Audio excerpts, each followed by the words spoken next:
Science اور الہیات۔ Professor پال Davis مشہور امریکی رائٹر ہیں۔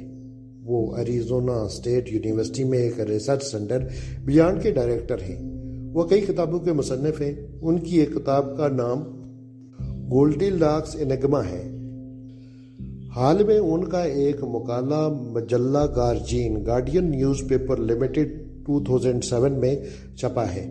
اس مقالے کو انگریزی اخبار دی ہندو نے اپنے شمارہ 27 جون 2007 میں اس عنوان کے تحت شائع کیا ہے: تخلیق پسندوں کے استدلال میں دراڑ، فلا ان کریشنسٹ آرگومنٹ۔ مضمون نگار لکھتے ہیں کہ سائنسدان دھیرے دھیرے ایک ناگوار سچائی انکنوینئنٹ ٹروتھ تک پہنچ رہے ہیں۔ وہ یہ کہ کائنات ایک نہایت محکم کائنات ہے۔ سائنسدان 40 سال سے کائنات میں کام کرنے والے قوانین طبیعی کی تحقیق کر رہے ہیں۔ یہ تحقیق کائنات کے پیچھے ایک شعوری وجود کانشیس بینگ کی طرف اشارہ کر رہی ہے۔ کائنات کے قوانین میں کسی ایک کو بھی اگر بدلا جائے تو اس کا نتیجہ نہایت مہلک ہوگا۔ کائنات اتنی زیادہ منظم ہے کہ اس کے موجودہ ڈھانچے میں معمولی تبدیلی بھی اس کو دھرم برم کرنے کے لیے کافی ہے۔ مثال کے طور پر ساری کائنات ایٹم سے بنی ہے اور ہر ایٹم نیوٹران اور پروٹان کا مجموعہ ہے۔ نیوٹران کسی قدر وزنی ہوتا ہے اور پروٹان کسی قدر ہلکا۔ یہ تناسب بے حد اہم ہے، کیونکہ اگر اس کا الٹ ہو، یعنی پروٹان بھاری ہو اور نیوٹران ہلکا، تو معلوم قوانین کے مطابق ایٹم کا وجود ہی نہ رہے گا۔ جب نیوکلس نہ ہوگا تو ایٹم بھی نہ ہوگا، اور جب ایٹم نہ ہوگا تو کیمسٹری بھی نہیں ہوگی، اور جب کیمسٹری نہیں ہوگی تو زندگی بھی نہیں ہوگی۔ اس مثال سے اندازہ ہوتا ہے کہ موجودہ سائنس ناقابل حل سوالات سے دوچار ہے۔ مثلاً طبیعیات کے موجودہ قوانین کہاں سے آئے، وہ اپنی موجودہ محکم حالت میں کیوں قائم ہیں، وغیرہ۔ روایتی طور پر سائنسدان یہ فرض کر رہے تھے کہ یہ قوانین کائنات کا لازمی حصہ ہیں۔ قوانین طبیعی کی حقیقت کی کھوج کرنا سائنس کا موضوع نہیں سمجھا جاتا تھا، مگر یہ سوالات سائنسدانوں کو پریشان کر رہے ہیں۔ کیمبرج کے سائنسدان مارٹن ریس، جو کہ رائل سوسائٹی کے صدر ہیں، وہ کہتے ہیں کہ طبیعیات کے قوانین مطلق اور آفاقی نہیں ہیں۔ وہ ایک بڑے کائناتی نظام کے متفرق حصے ہیں۔ ہر حصے کے اپنے ضوابط ہیں۔ وہ اس کو متعدد کائناتی نظام، دی ملٹی ورس سسٹم کہتے ہیں۔ ان تحقیقات کے مطابق ہماری کائنات ایسی کائنات ہے جو موافق حیات قوانین، بائیو فرینڈلی لاز کی حامل ہے۔ اس کا نتیجہ یہ ہے کہ کائنات کو ہم اس طرح پاتے ہیں کہ وہ ہماری ضرورتوں کے عین مطابق ہے۔ اگر ایسا نہ ہوتا تو یہاں انسان کا قیام ناممکن ہو جاتا۔ یہ محکم قوانین جو کائنات کو نہایت منظم طور پر کنٹرول کر رہے ہیں، وہ کہاں سے آئے؟ تمام مشکلات کا سبب جدید مفکرین کے نزدیک یہ ہے کہ مذہب اور جدید سائنس دونوں کائنات کا جو تصور دے رہے ہیں، وہ کائنات کے علاوہ ایک ایسی ایجنسی کا تقاضا کرتے ہیں جو کائنات کے باہر سے کائنات کا نظم کر رہی ہو۔ تاہم کائنات کی توجیہ کے لیے ایک ایسے ڈیزائنر کو ماننا جو کائنات سے پہلے موجود ہو، وہ اس مسئلے کی کوئی توجیہ نہیں، کیونکہ یہ توجیہ فوراً یہ سوال پیدا کرتی ہے کہ ڈیزائنر نے اگر کائنات کو بنایا تو خود ڈیزائنر کو کس نے بنایا؟ Who designed the designer؟ اگر زندگی کی کوئی آخری معنونیت، الٹیمیٹ میننگ ہے، جیسا کہ میں یقین رکھتا ہوں، تو یہ جواب خود نیچر کے اندر ملنا چاہیے، نہ کہ اس سے باہر۔ کائنات ایک محکم کائنات ہو سکتی ہے، لیکن اگر ایسا ہے تو کائنات نے خود ہی اپنے آپ کو ایسا بنایا ہے۔ Flaw in creationist argument by Paul Davis. We will never explain the cosmos by taking on faith either divinity or physical laws. True meaning is to be found within nature. Scientists are slowly waking up to an inconvenient truth. The universe looks suspiciously like a fix. The issue concerns the very laws of nature themselves. For 40 years, physicists and cosmologists have been quietly collecting examples of all too convenient consistencies and special features in the underlying laws of the universe that seems to be necessary in order for life, and hence conscious beings to exist. Change any one of them and the result would be lethal. To see the problem, imagine playing God with the cosmos. Before you is a designer machine that lets you tinker with the basics of physics. Twiddle this knob and you make all electrons a bit lighter. Twiddle that one and you make gravity a bit stronger, and so on. It happens that you need to set 30 something knobs to fully describe the world about us. The point is that some of these metaphorical knobs must be tuned precisely, or the universe would be sterile. Example: neutrons are just a tad heavier than protons.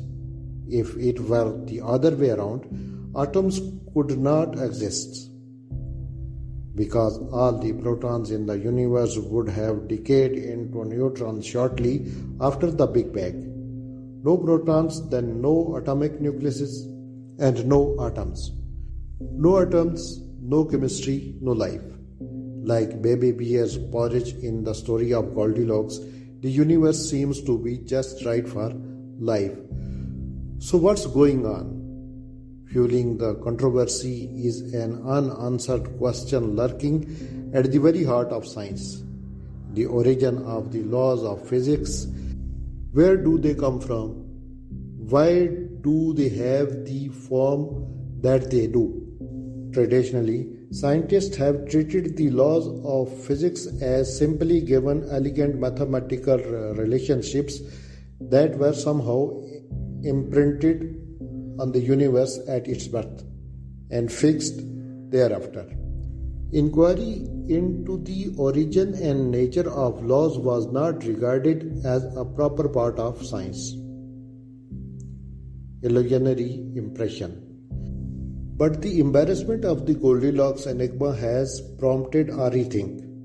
The Cambridge cosmologist Martin Rees, president of Royal Society, suggests the laws of physics are not absolute and universal but more akin to local bylaws, varying from place to place on a mega cosmic scale. A God eye view would show our universe as merely a single representative and a vast assemblage of universes, each with its own bylaws. Mr. Rees calls this system the multiverse, and it is an increasingly popular idea among cosmologists. Only rarely with the variegated cosmic quilt will a universe possess bio-friendly bylaws and span life. It would be no surprise that we find ourselves in a universe apparently customized for habitation. We would hardly exist in one where life is impossible. The multiverse theory cuts the ground from beneath intelligent design, but it falls short of complete explanation of existence. For a start, there has to be a physical mechanism to make all those universes and allocate bylaws to them. This process demands its own laws or meta-laws. Where do they come from? The root cause of all the difficulty can be traced to the fact that both religion and science appeals to some agency outside the universe to explain its law-like order. Dumping the problem in a lap of a pre-existing designer is no explanation at all, as it merely begs the question of who designed the designer. But appealing to a host of unseen universes and a set of unexplained meta-laws is scarcely any better. This shared failing is no surprise, because the very notion of physical laws has its origins in the theology. The idea of absolute, universal, perfect, immutable laws come from straight out of monotheism, which was a dominant influence in Europe at the time science as we know it was being formulated by Isaac Newton and his contemporaries. Just as classical Christianity presents God as upholding the natural order from beyond the universe, so physicists envisage their laws as inhabiting an abstract, transcendent realm of perfect mathematical relationships. Furthermore, Christians believe the world depends utterly on God for its existence, while the converse is not the case. Correspondingly, physicists declare that the universe is governed by eternal laws, but the laws remain impervious to events in the universe. Outdated theory. I think this entire line of reasoning is now outdated and simplistic. We will never fully explain the world by appealing to something outside it that must simply be accepted on faith, be it an unexplained God or unexplained set of mathematical laws. Can we do better? I propose that the laws are more like computer software programs being run on the great cosmic computer.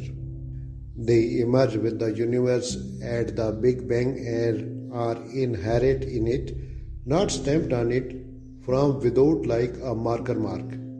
Man-made computers are limited in their performance by finite processing speed and memory. So too the cosmic computer is limited in power by its age and the finite speed of light. Seth Lloyd, an engineer at MIT, has calculated how many bits of information the observable universe has processed since the Big Bang.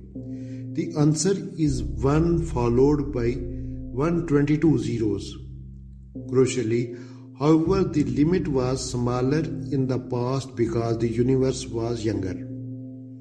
Just after the Big Bang, when the basic properties of universe were being forced, its information capacity was so restricted that the consequences would have been profound.